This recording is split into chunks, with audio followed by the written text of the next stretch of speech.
Majina ni Paris Kambe. Mimi ndo clinic coordinator wa clinic ya huku Taita Taveta ambayo inapatikana pale Moi Referral.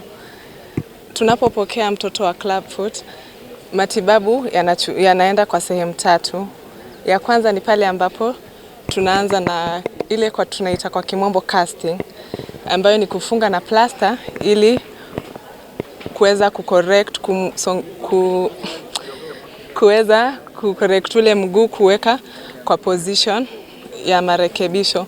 Na hii stage ya casting inaweza chukua kuanzia cast 4 ambayo tunafunga kila moja kila wiki, so kuanzia cast 4 hadi 6. Sehemu ya pili ya matibabu ni tunaita tenotomy, ambayo ni upasuaji kidogo katika ile tendon Achilles ndo tuweze kurelease, ndo tuweze kupata movement ambayo tunaita kwa kimombo dorsiflexion, na pia inasaidia hii tukishatibu clubfoot isiweze kurudi tena. Na sehemu ya mwisho ambayo tunaita the maintenance phase ni pale ambapo mtoto anavaa viatu kwa miezi za kwanza 3. Anavaa viatu hizi ambazo tunaziita fabs ama braces, anavaa usiku na mchana.